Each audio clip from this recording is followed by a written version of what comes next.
Hello, and welcome to Harvest Girls International Incorporated. Hi, I'm Chris Meadows. I'm founder and CEO of Harvest Girls International, and I am welcoming you to our brand new empowerment series that we're going to be doing during this pandemic time. We don't want to stop the empowerment from coming, so we have decided to do virtual empowerment. Thank you for joining our YouTube station. Would you please like, share, and subscribe to this channel? We are going to bring you the most natural, authentic women that we can, talking about women's empowerment. And so today I want to share with you that we're going to be talking about, girl, everything's going to be all right. We're going to be talking about empowering women emotionally through the pandemic. And we know that women take a big hit when it comes to any change or shift in life. Even if it's, of course, this is a pandemic, the country has shifted, but we know that most of that falls upon the women. When it comes to changing what the families have to do, the kids have to do, the food has to be changed, everything has to be shifted. We have to start anew. If we had some normal things, we have to start new normals. And that generally falls upon the woman of the house. I know there's some men out there that are holding it down, and we don't want to overlook you, but we know that there are some women out there that need this support right now. And we want to talk about a little bit about, let me fix this here. I'm looking at myself. I want to look good for you today.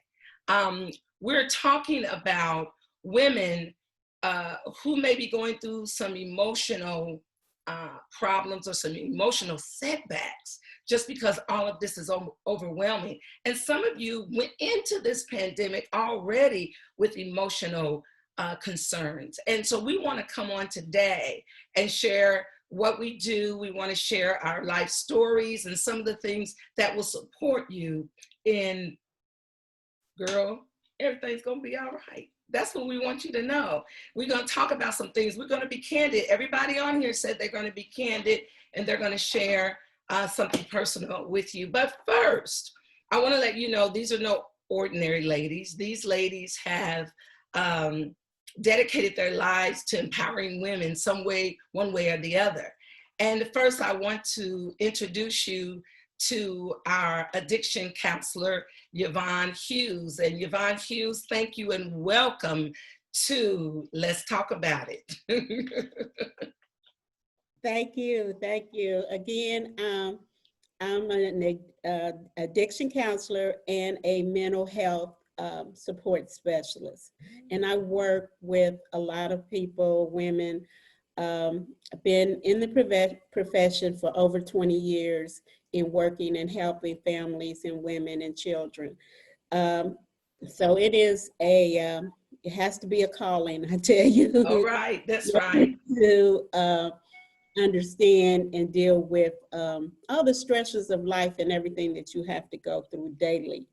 And we as women, we build up on those stressors. That's true. That is true. We survive through it, and I'm including myself because this pandemic has definitely made me sit back and look at a person who have been outgoing, have been doing things and being confined to the house, are only going to work and coming home, has been very, very difficult. So I know that there's a lot of people out there going through a lot of things as well. That is so true. And we also want to welcome, thank you, Yvonne, for coming on the show. And we also want to welcome Nichelle Miller. Now, Nichelle is special. She has 2 jobs that she's doing in the world today, empowering women. She is let me get this right, she's a resource specialist, and I know that she's a recruiter. And so that is a huge job, recruiting people for engineer jobs and those kinds of things, high-end jobs. And the second calling in her life to change the world is that she is, or has been crowned this year, Mrs. Indiana American Beauty Plus 2020. And so she is a beauty queen. And so we're going to talk a little bit about that as well. It's going to be an amazing time together. We're only going to be with you briefly, and we got a lot to get in, so I kind of want to get started. So Yvonne, would you please tell us, just in your own words, or however you want to do it, what does an addiction counselor, what do you do? Well, addiction counselor kind of help people to identify, most of the people that I see want to be there and they want some help. So first they have to, recognize they have a problem and identify to themselves that they want help. Because I just kind of guide my clients through the process. I guide them through that process of their addiction, and let them know that it's not an easy road. This is a process that they have to almost go through the rest of their lives. So what type of addictions do you deal with? Can you just name some of the addictions? A lot of the addictions that we kind of deal with are opiates and, drug addictions. Okay. There's a few with marijuana, cocaine, and some things in those areas, but majority of it is opiate. Okay. And so I know you see a lot of women in that addiction center. And so can you just tell me, is there a difference between depression and addiction or mental illness? Is there a difference there? Okay, mental illness, depression, addiction, bipolar, schizophrenia are all mental health issues that fall under that category. Addiction, mental health is a part of that. There's just so many different levels in understanding and identify where you are and what's going on with you. So addiction and mental, they fall under that umbrella. Okay, so it's not uncommon for someone to be depressed to fall into some type of addiction, or for somebody who's in an addiction to become depressed. So you're saying yeah. So I don't want the ladies to be confused, ashamed, or feel, or in denial. I would like for them to know that, this is all that comes with the mental illness, because we are so afraid sometimes of that word mental illness. And that scares a lot, especially in the African-American community. We're so afraid of that word. And so ladies, what you're going to find out today is there are so many people who have either coming through, or in right now dealing with one of these, either depression, addiction, or something in the mental illness division. So I also want to ask you, Yvonne, how can people today combat some of the depression symptoms that we are experiencing from isolation of COVID-19 quarantine? Now, have your numbers been on the rise since the quarantine in your center? Yes. Yes. We've seen a lot of people, and we have people waiting with the agency that I'm with right now that are recognizing, but there's a lot of people that's not seeking services as well too. But it's a lot of people out there that's been using, medication, not understanding what's going on, isolated from their families, and that's a lot. That's truly a lot when you're so used to community gatherings, and when you're all alone and you just don't feel like getting up, don't feel like doing anything, don't have any energy. Then you try to find other resources that makes you feel better. And it's all about a person wanting to feel better. They don't want to feel that emptiness inside, that loneliness inside, and they need to seek some help. Okay, so we're going to talk about in just a minute what that help is and how they can get help, but I want to segue right into Nichelle. So Nichelle, you empower the world as being a resource specialist, and you are a queen. Talk to us a little bit about what has happened to you during the pandemic. How are you overcoming that? How are you combating some issues that you may have had previously before becoming the queen? So just however you want to spread that out, you can do that for us. Sure. Well, the pandemic has been a challenge. In addition to working, I'm a wife, I'm a mom of 5, and this queen. So it's juggling all these things. And then you add this pandemic to it where we're all isolated, and it adds a whole different layer of you don't have your village so much. And that isolation makes a huge difference. So I'm working from home and I'm e-learning our son, our youngest son. So that's a juggle. And then in addition to being a wife, then you add to that, I just recently had ankle surgery. I tore 2 ligaments in my ankle because I'm not a sitter. I'm a go, go, go kind of person. I was just raised that way.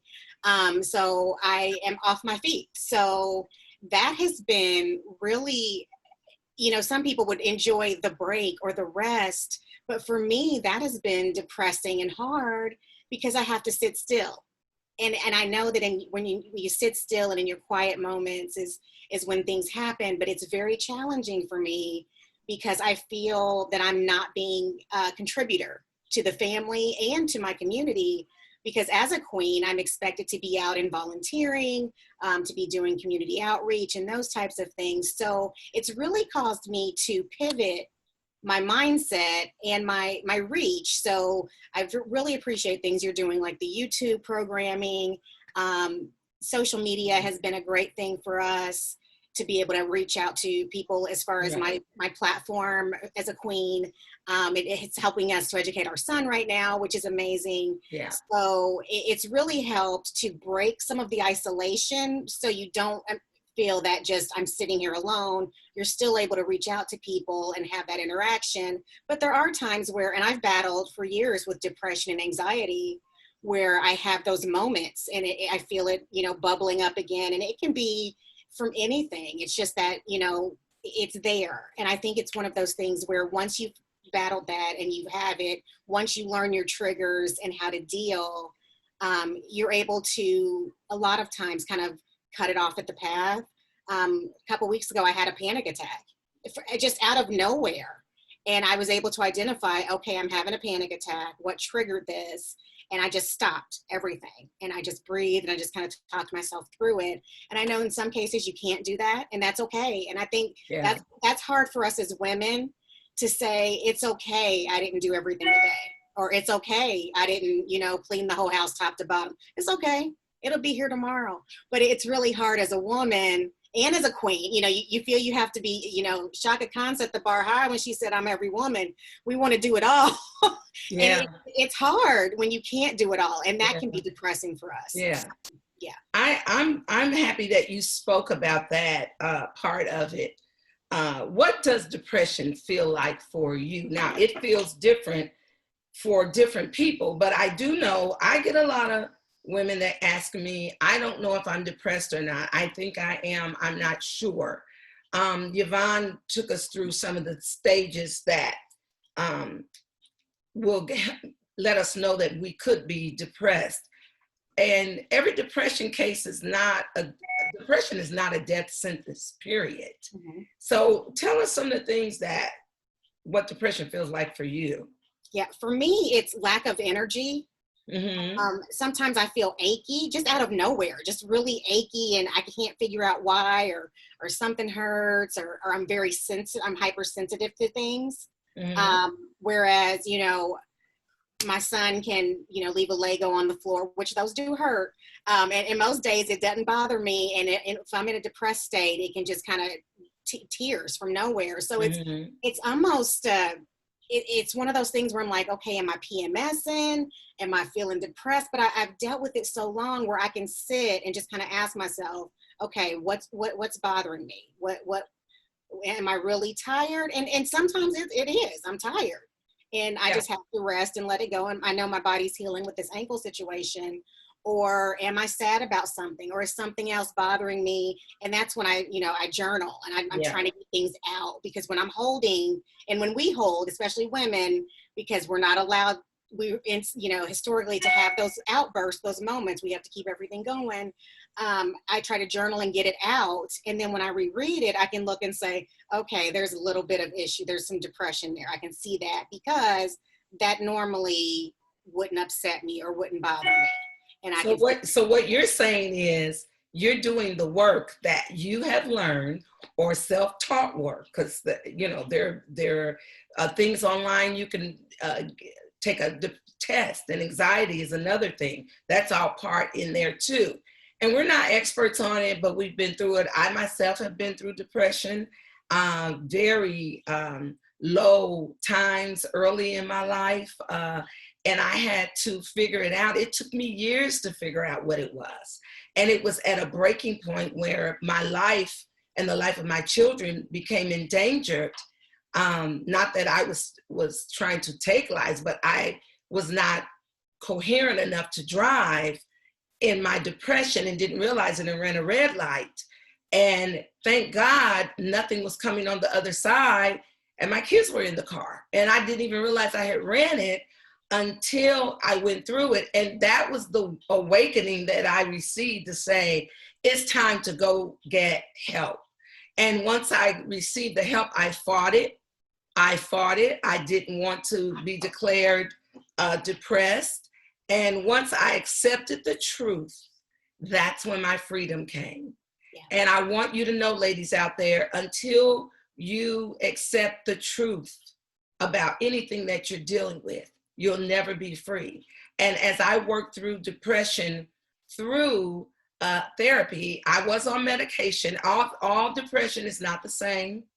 And I was on medication.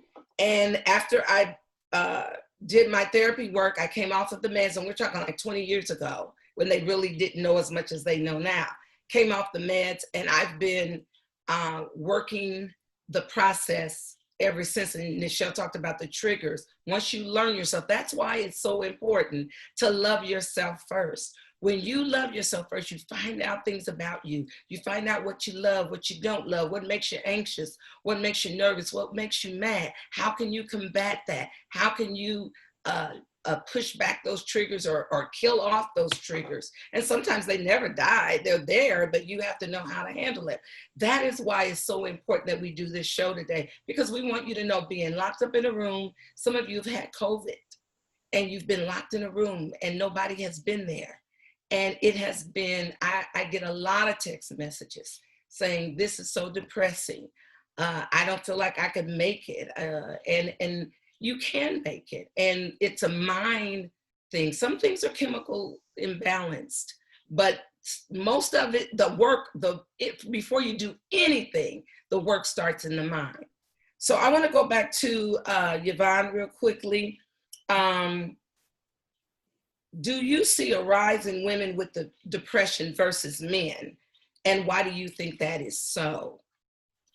I have seen, especially young women between the age of 18 and 35, we have a lot of increase with suicide attempts, and then there's people that has what we call this low grade depression as well, that, they're not, people are not able to touch each other. And that ignite the endorphins in your mind. When you have some things, when you touch and when you feel love, just getting a hug. I had a client yesterday, they were like, it was their birthday, and they asked me, could you give me a hug? I mean, they just wanted a hug, but we at this point where we can't touch, we give them an elbow, yeah. But this person wanted a hug. I mean, that's what they wanted for their birthday. Yeah. And so that affects a lot of things. When we talk about, we have seen a rise in women coming for treatment, but they're just going through, some of the people are not understanding. And then the older age, mm-hmm. 50 and above, they have a lot, women have a lot going through. They're going through this hormonal thing. Mm-hmm. through a lot of things and trying to keep families together. And then those that are living alone, like Yeah. myself, you know, I was that, you know, me having to stay home was very, very, very difficult. I found a way to go to the store almost 5 times a day just to get out because, you Me know, too. I'm used to going to places. So you recognize that this had made such a major change in your process and your thinking. And women's emotional state, because we are emotional people, we have very difficult times in understanding what our feelings are and what we're going through. So yeah, it's just important because we're a lot of times we see that we're in that pursuit of happiness, what makes us feel good, what makes us feel happy. So if you're not attached to that at that point, you know, you feel low, you feel down, you feel like you're not attached to anybody, and that you have to recognize. And some of the things that we're telling people to do, you know, we always talk about the breathing exercises and doing physical exercise, going out and walk daily, doing some things. But you know, when socialization has been part of your makeup, you know, that sometimes that's difficult. But you recognize then if you need to talk to someone, find somebody, if it's, you know, a mental health therapist, a very close friend, but and journaling and writing things out, because some you got to release those feelings to move forward. Mhm. And if you don't journal, you end up well, not everybody journals. I get that because I'm a life coach. So I know that a lot of times when I say journal, people kind of resist, but you have to find a way to release the frustration, the anxiety. And that's why it comes out in anger so many times, or that's why it comes out in addiction so many times. There are things that we hold inside that we don't release. And walking, I will say to you, when I was doing my work, because I did my work, when I was doing my work through depression, the first thing my therapist told me is to walk, to exercise. She said, get 30 minutes of exercise. It releases the good endorphins in your brain. And so if we could walk at home, there's exercise videos on the TV that we can do. If you have cable, if you don't, there's all kinds of things still on the internet that you can do. And there's Zumba exercises. There's all kinds of things that you can do. And I'm just really, really, really excited that we're sharing some of these things, because it's important, because statistics tell us that 1 out of 4 women feel they're beautiful. That means there's 3 women who don't out of every 4. And that is not a good number. And the reason why, and we see beauty, women see beauty as all different things. Beauty is different things to different people, but just not feeling beautiful in any shape, form, or fashion. That is not good for us. That is not who we are. That's not who we were created to be. And so those things you're telling us, Siobhan, I enjoy hearing them because they kind of confirm what I've been doing. And I wanted to be sure that I'm doing some of the right things while I'm home, and trying to empower people and yet keep my own self engaged and from depression. So Nichelle, I want to, we're almost over with the show. We got about 5 more minutes. I wanted you to just say to us, it's important that women feel their self-worth, which I say self-worth is the story that you're telling yourself about you. And I think many times we compare ourselves to other people. And I always say, stop comparing yourself to other people, because you're not there. You're down in here, and you have to dig down in there to find out who that person is. Tell me, in your beauty pageant, if you can give us a little bit of your story and how you got to be a beauty queen, because people, the naysayers, say that you should not have been a beauty queen. Can you talk to us about that story? I'll try to keep it really brief. Yes. well, I first competed against I'm 5'2", so I'm fun size for people that are tall, and I'm jealous of tall people, but I'm 5'2", not your typical statuesque, beautiful model, tall, Mm-hmm. long leg pageant girl. And so when I Mm-hmm. first competed, the director actually told me of the pageant that I was competing against girls that were very tall, statuesque, etc. Okay, great. And I don't know if that was to discourage me, or I don't know what the purpose of that was. Yeah. However, I was crowned that day as the title holder, and I've gone on to win additional titles. But what I've noticed is in the pageant world, and even when you watch Miss America, you watch Miss Universe, they're all kind of cookie cutter shape women. But we get in the mold of thinking that we should look like that, but we're not made out of a cookie mold. That's And I right. think it's important that we acknowledge that and accept and empower ourselves, because nobody else can be us. There's only one us. And no matter what you think you have or don't have, there's only you that has it. And there's only you that can give that out to the world.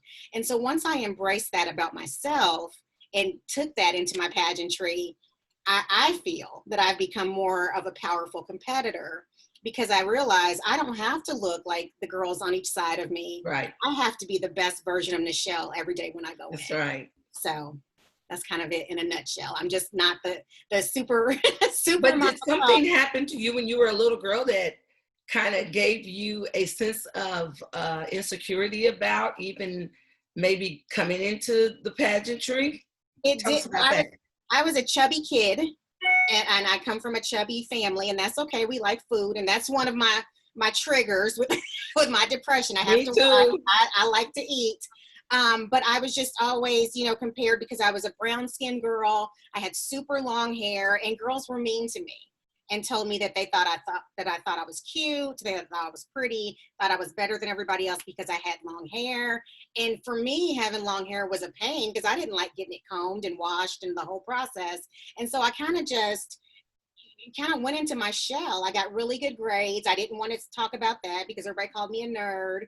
And so because I wasn't, the norm, or what people thought the norm should be, I started to, kind of go back into my cocoon. And so I realized, and it took me a long time into adulthood to realize that it's okay to be a butterfly.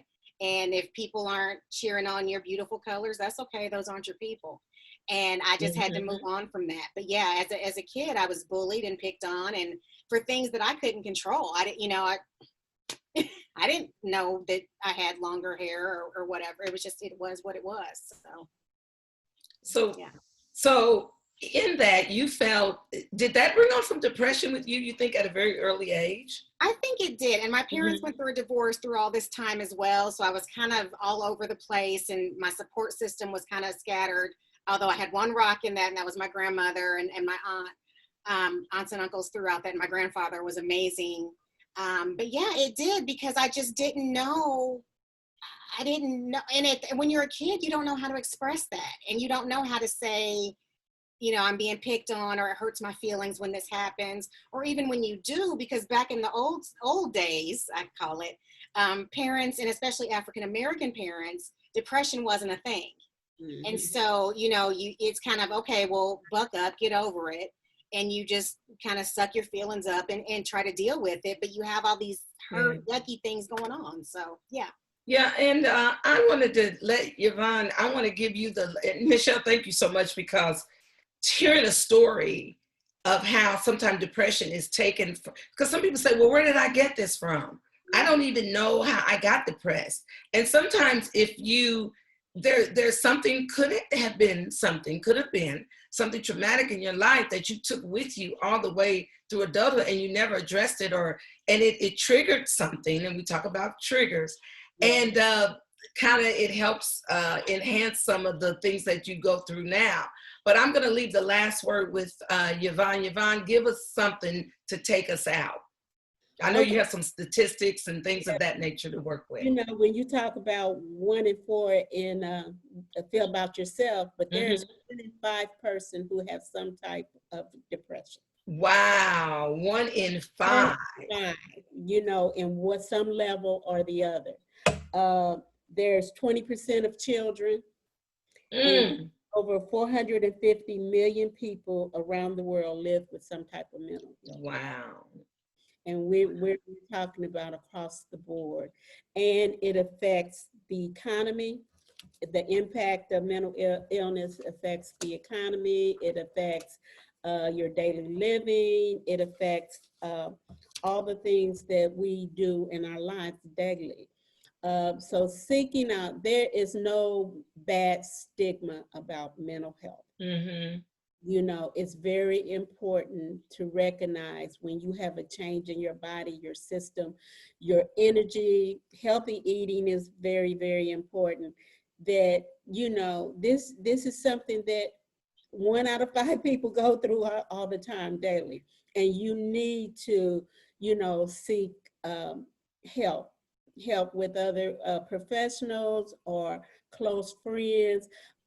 Even it was mentioned, Michelle Obama said she was dealing with some type of low pressure Yeah.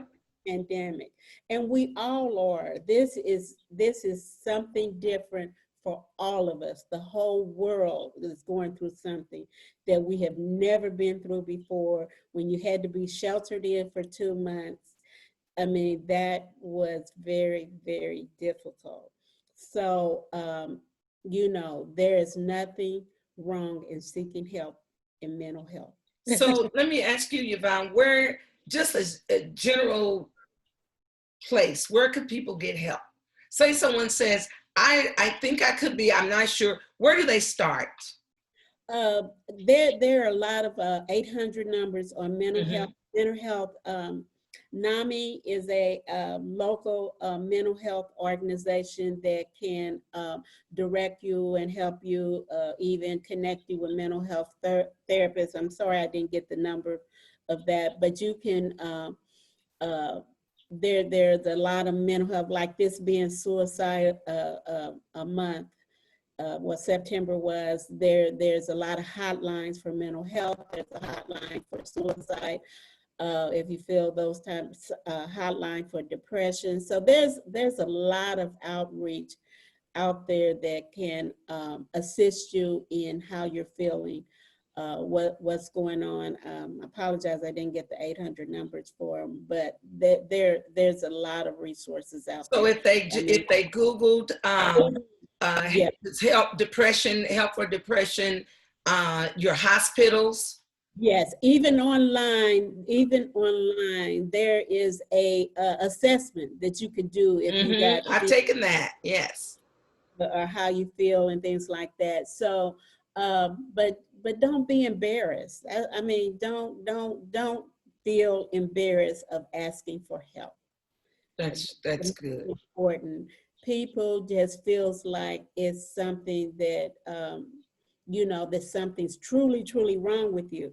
It will be worse if you don't get help. That's right. You know, that's right. It could be detrimental if you don't get help. That is true. So because depression and suicide and all that, it's all, like you said, all of that, addiction and all of those things are all collaborated together, or can be. Yeah, and I mean, there's so many levels of diagnosis of and things like that. And people, you know, when they don't feel good, they want something. They want to take something, they want to do something. And then a lot of diagnoses are haven't been diagnosed correctly. And people just keep taking things and, you know, and trying to make themselves, because a lot of times in that depression, they're in the pursuit of happiness. They want to feel good.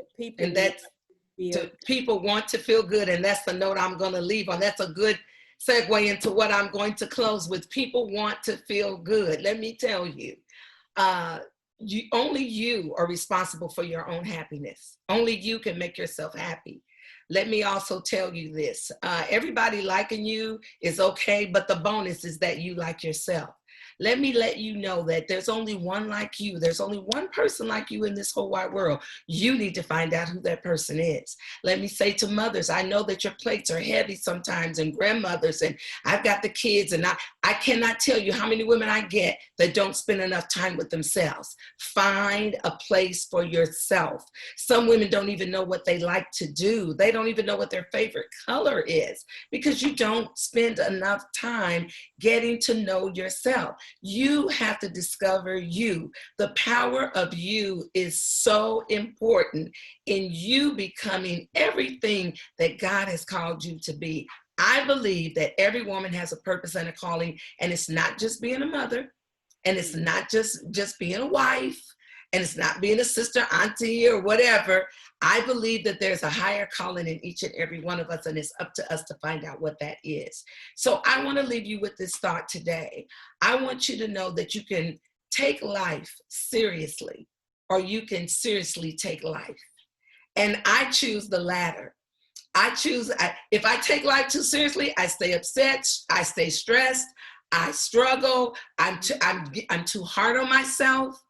Oh, but if I take the latter and I just let life enjoy me and I enjoy it, and I discover myself and I discover those things that are in me that I never knew, the gifts and the promises that were born into me or birthed into me that I have yet to discover. And it doesn't matter how old you are. I get clients that say, oh, I'm so old. If you're breathing, you are a possibility. Yes. And nothing is impossible. So ladies, I want to thank you for coming on. Thank you for sharing your stories. Yvonne, thank you for sharing some of your professional health with us. And Nichelle, thank you for sharing your story with us. And ladies, we just want you to know that, girl, everything is going to be all right. Ladies, tell them bye-bye. Till next time. We'll see you next time. Bye-bye.